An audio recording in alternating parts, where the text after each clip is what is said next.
Clench your fist right now, as hard as you can. Hold it for 10 seconds, count them, and then open your hand completely. Let every finger go limp at once. Your hand is now more relaxed than it was before you clenched it, not back to baseline, below baseline. The muscles have settled past their resting state into a depth of softness that trying to relax cannot reach. The blood flow through your fingers has surged. You may feel warmth that was not there before. Your autonomic nervous system detected the spike in tension, interpreted it as a physiological event requiring compensation, and produced a parasympathetic response that overshot past your starting point into a depth of calm you did not possess before you squeezed. Harder squeeze. Deeper calm. Now multiply that by every muscle in your body, because the full body version produces a systemic autonomic reset that no breathing exercise, no meditation technique, and no deliberate attempt to relax can replicate. The tension is not the opposite of the relaxation. The tension is the prerequisite. Think about what happens inside your muscles during those 10 seconds, because the chemistry that builds inside the tissue is what triggers the reflex that produces the calm. When your muscles contract at high intensity, metabolic waste accumulates in the tissue: hydrogen ions, phosphate, potassium, adenosine. The waste builds quickly because the blood vessels inside the contracting muscle are compressed shut by the surrounding tissue. At maximum contraction, blood flow through the muscle approaches zero, the vessels are physically crushed. Oxygen delivery stops. Waste has nowhere to go. Sensory nerve fibers embedded in your muscle tissue, specialized sensors that monitor the chemical environment, detect the accumulating waste and fire. The signal travels to the cardiovascular control centers in your brainstem and produces a sympathetic response. Heart rate increases by 10 to 20 beats per minute. Blood pressure rises by 10 to 30 points. Your adrenal glands release a small burst of stress hormones. Your body enters a brief, voluntary, controlled version of the fight or flight response, identical in autonomic profile to a sudden fright, but generated deliberately by your muscles. 10 seconds is the window. Less than 10 and the waste concentration has not reached the threshold that maximally stimulates the sensory fibers. More than 10 adds effort without increasing the reflex that follows. 10 seconds puts the metabolic signal at its effective peak. You may find that 10 seconds feels longer than expected. The instinct to release arrives around second 7. The burning sensation in the contracted muscles is the accumulating waste doing exactly what the mechanism requires, not a warning to stop. Holding through 10 is the practical difficulty of the technique. The reflex fires when the metabolic signal crosses threshold, and threshold arrives in the final 3 seconds. Here is the reflex, because what happens in the first 3 seconds after release is not relaxation. It is a cardiovascular overcorrection. When you release, the sympathetic drive disappears instantly. But your blood pressure is still elevated. The pressure sensors in your aortic arch and carotid arteries detect the elevation and trigger a compensatory parasympathetic surge through your vagus nerve. Heart rate drops, blood pressure drops, the system corrects. But it overcorrects. Heart rate falls below your pre-contraction baseline, blood pressure settles below where it started. Your nervous system has overshot into a parasympathetic state deeper than your resting state, a depth you did not possess before you tensed. Your conscious mind controls the contraction intensity. The reflex determines the rebound depth, and the depth scales with the intensity. The reflex does not consult you. Because the technique produces a deliberate 10-second blood pressure elevation before the rebound, it is worth pausing here before the mechanism continues. If you take beta blockers, the medication blunts the sympathetic spike. The technique still works, but the rebound is smaller because the peak is smaller.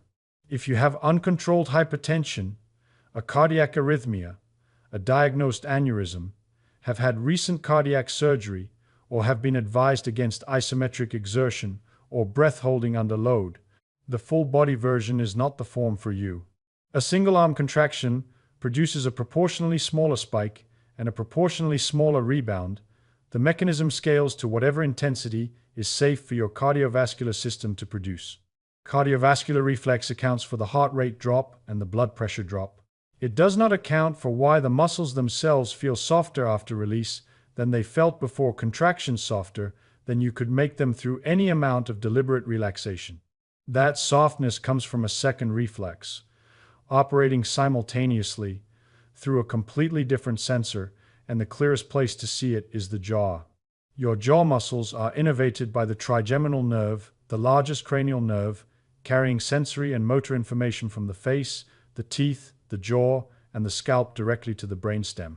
Unlike limb muscles, which signal through the spinal cord, the trigeminal carries jaw muscle signals directly to the brainstem through a cranial pathway. The shorter route produces a trigeminal autonomic reflex that cardiology recognizes clinically. Jaw and facial manipulation during sinus and dental surgery can trigger measurable heart rate changes through this circuit, the trigeminocardiac reflex, documented in surgical settings for decades. The autonomic consequence of jaw contraction and release is disproportionately large relative to the muscle mass involved. You have felt this without knowing the anatomy. The relief of unclenching a tightly held jaw is qualitatively different from the relief of unclenching a fist, deeper, more systemic, reaching into the head and the neck and the chest in a way that releasing a hand does not. The jaw carries an autonomic weight that limb muscles do not possess. Connection runs in the other direction as well. Stress produces jaw clenching, involuntary, sustained, often nocturnal. You grind your teeth during sleep. You clench your jaw during difficult conversations, during tense driving, during anxious waiting. The clenching is not a habit. It is a sympathetic expression through the trigeminal pathway, the brainstem's stress response recruiting the jaw muscles through the cranial nerve connection. The jaw clenches because the autonomic system is activated, and the clenched jaw feeds back into the autonomic system through the trigeminal afferents, maintaining the activation. The loop is self-reinforcing. Stress clenches the jaw. The clenched jaw signals the brainstem that stress is present. The brainstem maintains the stress response. Dentists see the consequence as nocturnal bruxism, worn tooth surfaces, cracked molars, morning jaw pain. The standard treatment is a night guard, which protects the teeth without interrupting the trigeminal autonomic circuit that clenched them. The mechanism that breaks that loop is the second reflex, the one operating in every contracting muscle, not just the jaw. Embedded in the tendon where each muscle attaches to bone is a tension sensor called the Golgi tendon organ. Its purpose is protective. When the muscle generates force approaching the threshold where the tendon or the muscle fiber could tear, the Golgi tendon organ fires and triggers a reflex inhibition of the motor neurons driving that muscle. The muscle is forced to relax, not by your decision, but by a spinal reflex that overrides the contraction command to prevent injury. Maximum voluntary contraction drives the Golgi tendon organs in every contracting muscle to near maximum firing rate, reporting to the spinal cord that every major muscle group is under high load simultaneously. When you release, the Golgi tendon organ signal persists briefly. The reflex inhibition continues for several seconds after the voluntary contraction has ended. The motor neurons that were driving each muscle are suppressed at the spinal level. The muscle relaxes past its normal resting tone because the neurons that maintain resting tone are temporarily inhibited by a reflex that operates below consciousness and below voluntary control. In the jaw, this reflex inhibition is what breaks the stress clench signal stress loop.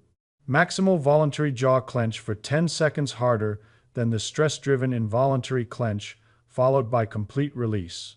The Golgi tendon organs in the jaw muscles trigger reflex inhibition of the motor neurons. The jaw muscles relax below their stress-driven baseline.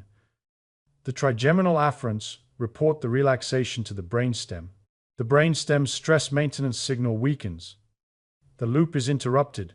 The instruction to clench the jaw during the full-body contraction is not optional. It is the component that accesses the trigeminal autonomic pathway and breaks the jaw tension anxiety loop that limb contraction alone does not reach. Golgi tendon organ reflex also explains something most people have experienced and never understood: why stretching after exercise produces a different quality of relaxation than stretching without prior contraction. A stretch performed on a cold, uncontracted muscle meets the muscle's resting tone. The stretch elongates the tissue against the baseline motor neuron, firing that maintains postural tension.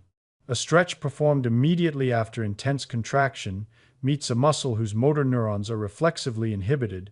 The Golgi tendon organs have suppressed the firing, the resting tone is reduced, and the stretch encounters less resistance. The muscle yields further. the relaxation feels deeper. Massage therapists and physiotherapists use this principle: contract the muscle, then stretch it without always naming the reflex that makes it work. The contraction-release cycle activates it across every muscle simultaneously rather than one muscle at a time. That dual reflex architecture, cardiovascular reset through arterial pressure sensors, muscular reset through tendon tension sensors, both triggered by one contraction, both producing depth beyond voluntary reach, is the overlap between two independent protective reflexes that I did not realize was sitting in every muscle group until the anatomy made it visible. The muscular dimension of the ceiling was identified in the 1930s at the University of Chicago, when Edmund Jacobson's electromyography research showed that subjects could not fully relax a muscle through intention alone. Residual contraction persisted below the threshold of awareness in every muscle group tested. The subjects genuinely could not feel the remaining tension. Voluntary relaxation has a ceiling set by your ability to detect what remains. The contraction-release cycle breaks through the ceiling because the Golgi tendon organ reflex does not depend on your awareness. It suppresses motor neurons through a spinal circuit that operates below consciousness. If you have ever lain in bed feeling tense but unable to locate the tension, if your body was holding something you could not find and could not release, the contraction-release cycle resolves it. You do not need to find the hidden tension. You contract everything maximally, including whatever muscles are carrying the invisible load, and both reflexes release everything below the ceiling when you let go. Two reflexes are the autonomic half of the story. The other half is what happens inside the tissue during the 10 seconds of compression, because one contraction that drives the sympathetic spike also compresses the blood vessels running through the muscle, and the vascular consequences of that compression arrive in 1 3-second window as the reflex rebounds. Contraction compresses the blood vessels inside your muscles shut. Oxygen delivery stops. Your vascular lining responds to the oxygen deprivation by producing vasodilating signals, nitric oxide, prostaglandins, adenosine molecular signals, commanding the vessels to widen. But the vessels cannot respond while the muscle is contracted. The signals accumulate for 10 seconds with nowhere to go. Release. Compression lifts. 10 seconds of accumulated vasodilating signals hit the vessel walls simultaneously. The vessels dilate beyond their resting diameter. Blood surges through the previously compressed tissue at several times the normal rate, reactive hyperemia. The warmth spreading through your hands and feet is elevated blood flow, delivering oxygen to tissue that was briefly deprived, clearing the metabolic waste that drove the sympathetic activation, and exercising the vascular lining through a compression-dilation cycle that maintains vessel elasticity and responsiveness. Warmth has a specific significance if you are over 45, with chronically cold hands or feet, because cold extremities in the absence of disease often indicate reduced resting vascular tone. The blood vessels in your hands and feet are partially constricted at baseline, not from disease but from the gradual reduction in vascular responsiveness that age produces. The vessels are stiffer. They dilate less readily. Resting blood flow to your extremities is lower than it was at 30, and the cold hands you notice every evening are the subjective experience of reduced peripheral perfusion. The contraction-release cycle forces the vessels through a full compression-dilation cycle that exceeds anything resting circulation provides. Regular cycles maintain the vascular responsiveness that disuse allows to decline. 10 seconds of compression also affects your chest. During full body contraction, you hold your breath involuntarily. Your chest and abdominal muscles contract along with everything else, locking the diaphragm. Pressure inside your chest rises. When you release, the breath rushes in deep, sudden, involuntary. The pressure inside your chest drops. Blood that was held back by the elevated chest pressure floods into your heart. The pressure sensors detect the surge and trigger a parasympathetic pulse through the vagus nerve, a second vagal activation layered on top of the baroreceptor-mediated overshoot that was already in progress. The exhale that follows, typically a long, involuntary sigh, activates the vagal pathway through the respiratory mechanism the sigh discussion described. 4 mechanisms from 1 10-second contraction: cardiovascular, muscular, vascular, respiratory. Second question opens here because the mechanism explains why the technique works for someone who is calm. It does not yet explain why the technique works better during anxiety than during calm, and the anxiety application is where the proportional math produces its most consequential result. Acute anxiety means your sympathetic nervous system is already activated, heart rate elevated, blood pressure high, muscles tense. Every conventional relaxation technique asks you to override this state from the top down. Breathing exercises ask you to slow your breath against a sympathetic drive that is accelerating it, requiring sustained effort for 10 to 20 minutes. Meditation asks you to calm your thoughts against an amygdala that is generating them, requiring cognitive resources that anxiety has compromised. The planning region of your brain, the region that sustains deliberate effort, is partially suppressed during acute anxiety because your threat detection system has redirected resources towards survival processing. The tool you need to relax is the tool anxiety has disabled. Contraction release works with the sympathetic state rather than against it. You are already tense. The technique says, be more tense, maximally, voluntarily. Add your full effort on top of the anxiety-driven contraction. The combined spike anxiety plus voluntary contraction is larger than either alone. The rebound responds to the combined elevation, pushing past the anxiety-driven baseline into a parasympathetic state the anxiety was preventing you from reaching. The anxiety's own energy fueled the spike that produced the rebound that resolved it, and the technique required no cognitive sophistication, only squeezing. Squeezing is available to every brain state, including panic. That reversal, the anxiety contributing to the spike that produced the reflex that resolved the anxiety, the problem becoming the fuel for its own solution, is the pattern that made 3 a.m. panic look like its own interruption to me. Speed of this intervention is worth naming because it separates contraction release from every other autonomic technique on a single measurable dimension. A breathing protocol takes 3 to 5 minutes to produce measurable autonomic shift. Progressive muscle relaxation takes 15 to 20 minutes, working through each muscle group individually. Meditation requires sustained attention across 10 to 20 minutes. Contraction release produces measurable heart rate reduction and blood pressure reduction within 30 seconds of a single cycle. The speed is not a compromise in depth. It is the consequence of using reflexes rather than voluntary override, and reflexes operate in seconds because the anatomy evolved to resolve sympathetic spikes in time windows where minutes were not available. Evolutionary logic is worth pausing on because the reflex did not evolve to produce calm, it evolved to resolve physical exertion. Your ancestors ran, climbed, lifted, carried, and fought, all activities that produced the exact metabolic sympathetic spike that maximum voluntary contraction now produces. When the exertion ended, when the predator was escaped, the load set down, the fight resolved, the body needed to return to rest quickly. A species that took 15 minutes to recover from every sympathetic spike would have been at a survival disadvantage compared to a species that recovered in 30 seconds. The baroreceptor overshoot and the Golgi tendon inhibition evolved as recovery mechanisms for a body that expected sympathetic spikes to happen regularly and needed to clear them fast. Modern life removed the physical exertion but preserved the sympathetic spikes. The 3 a.m. panic, the work meeting anxiety, the driving tension, these produce an equivalent sympathetic activation as a fight or a sprint without the contraction that normally accompanied it. Your body is experiencing the sympathetic surge without the muscular work.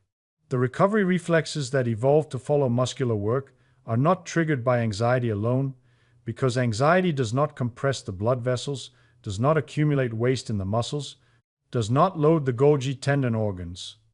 The sympathetic spike is present. The reflex architecture that normally resolves it is not activated. The result is sustained sympathetic tone with no natural off switch. Voluntary contraction release supplies the missing input. You provide the muscular work that modern anxiety does not. The reflexes that evolved to follow physical exertion fire because they encounter the physiological signature they were designed to respond to. You are not producing a new intervention, you are triggering an ancient one that your environment stopped providing. The 10-second squeeze is a simulation of the effort your body evolved to expect after every sympathetic surge. This explains why the technique feels intuitive on the first attempt and works without instruction. The reflexes are already present. They are already wired. They just need the input. One specific application at bedtime that the sleep literature supports because contraction release reduces sleep onset latency through a mechanism that operates independently of the thermoregulatory pathway, the hot bath. Discussion described. If you lie in bed, unable to fall asleep, muscles tense from the day, mind active with the rumination that quiet evenings produce, heart rate slightly elevated from the residual, sympathetic tone. The evening's worries produce the contraction-release cycle addresses all three components simultaneously. The cardiovascular reflex drops heart rate below your pre-contraction resting rate. The Golgi tendon organ reflex releases the residual muscle tension that you are carrying below awareness, the tension in your shoulders, your jaw, your lower back that you have been lying on for 20 minutes without being able to locate or release. The respiratory reset triggers 2 rounds of vagal activation through the post-contraction sigh. 2 cycles in bed, under 2 minutes total. The cumulative effect is a body state measurably closer to the autonomic profile of sleep onset: lower heart rate, lower blood pressure, reduced muscle tone, parasympathetic dominance. The hot bath works through thermoregulation, core temperature decline, opening the sleep gate, requiring 90 minutes of lead time. Contraction release works through autonomic shift, parasympathetic rebound, and muscular inhibition, requiring 90 seconds. The 2 mechanisms are independent and additive. If you take a bath 90 minutes before bed and perform 2 contraction release cycles after lying down, you have activated 2 sleep onset pathways through different physiology. Bedtime application has one practical note: the contraction should be performed lying on your back with your body fully supported. The full body squeeze in this position involves pressing your back into the mattress, clenching your fists against the sheets, squeezing your legs together, and tightening your abdomen. Identical muscles, identical intensity, identical 10 seconds. The release into a supported surface is qualitatively different. From a standing release, gravity assists the relaxation rather than requiring postural correction. The heaviness that follows the release feels amplified because the mattress receives the weight your muscles just dropped. The body sinks. The muscles yield. The warmth arrives. And the respiratory sigh that follows is the last voluntary act before the autonomic state the reflexes produced carries you towards sleep. There is a second application. Most people do not consider using the technique before a known stressor rather than after. Medical procedures, dental appointments, difficult conversations, public speaking, long drives in bad weather, phone calls you have been avoiding. The standard approach is to endure the stressor and recover afterward. The alternative is to perform 2 contraction release cycles in the 10 minutes before the event, arriving at the stressor with heart rate below your normal baseline, blood pressure below baseline, and muscle tone reduced below the awareness ceiling. Pre-stressor application works through a different mechanism than the post-stressor application. Post-stressor, you are using the reflex to resolve an elevated state. Pre-stressor, you are using the reflex to lower your starting baseline before the stressor arrives. The stressor then elevates you from a lower starting point, and your peak sympathetic activation during the event is correspondingly lower. You do not prevent the stress response. You reduce the altitude from which it has to climb. A phone call that would have spiked your heart rate to 100 beats per minute from a resting baseline of 75 spikes to 95 from a post-contraction baseline of 70. The stress is still present. The peak is lower. The recovery afterward is faster because the peak was lower. This application is particularly useful if you know your own stress pattern, if you recognize that certain situations reliably produce anxiety in you and that the anxiety arrives at predictable times. The afternoon conversation with a difficult family member, the drive to a specific location, the waiting room before a specific kind of appointment. 2 cycles before the event shifts the baseline. The event arrives at a body that is physiologically calmer than it would have been, and the subjective experience of the event is correspondingly modulated because subjective stress tracks physiological state. You feel less anxious partly because you are less physiologically activated. The technique produces the physiology. The physiology influences the experience.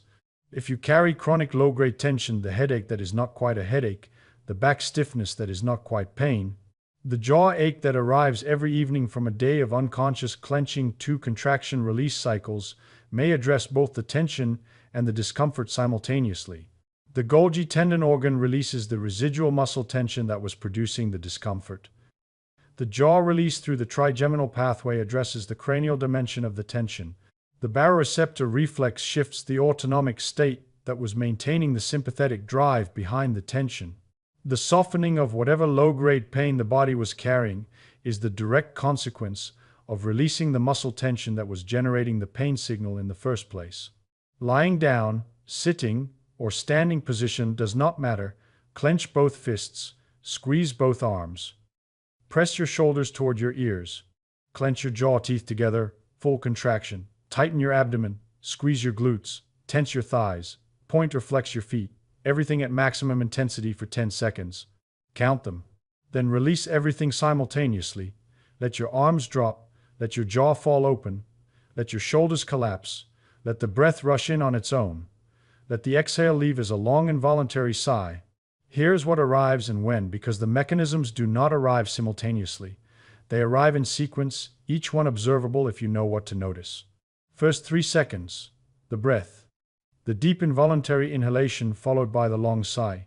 This is the respiratory reset, the post-breath hold recovery activating the vagal pathway. You will not decide to sigh. The sigh will happen. The lungs emptied during the contraction, the diaphragm was locked, and the release produces an inhalation that is deeper and more sudden than any breath you would take voluntarily. Seconds 3 to 10, the warmth. Spreading through your hands first, then your forearms, then your feet. The warmth is reactive hyperemia, blood surging through vessels that were compressed for 10 seconds. The warmth is most noticeable in the hands because the hand has the highest density of blood vessels per square centimeter and the greatest subjective sensitivity to temperature change. Seconds 10 to 20, the heaviness. Your limbs feel heavier than they felt before the contraction. The heaviness is the Golgi tendon organ reflex motor neuron inhibition producing muscle relaxation below your awareness ceiling. The heaviness is most noticeable in the arms and the jaw, the muscles where you carried the most residual tension before the contraction. The jaw, in particular, will feel different, looser, softer, the trigeminal autonomic pathway producing a cranial dimension of release that the limbs do not provide. Seconds 20 to 60, the settling. Heart rate drops below your pre-contraction baseline. Blood pressure settles below where it started. The cardiovascular reflex reaches its full expression in this window. If you are monitoring with a wrist device, you will see the heart rate number settle 2 to 5 beats below where it was before you started. If you are not monitoring, you will feel it as a quieting, a sense that the cardiovascular urgency present during the contraction has resolved into something calmer than neutral. By 60 seconds, all the mechanisms have delivered their effects. The cumulative state is what Jacobson spent decades studying, a depth of physiological relaxation that voluntary effort cannot produce, delivered in under a minute through reflexes that operate below consciousness. Repeat once. The second cycle starts from the lowered baseline the first produced. The rebound pushes deeper. 2 cycles is sufficient for most applications: routine calm, sleep onset, or acute anxiety. By the third cycle, diminishing returns arrive as the parasympathetic baseline is already deep. 10 seconds of tension. 3 seconds of release. 4 mechanisms from 1 contraction. The tension was never the problem. The tension is what the reflexes require.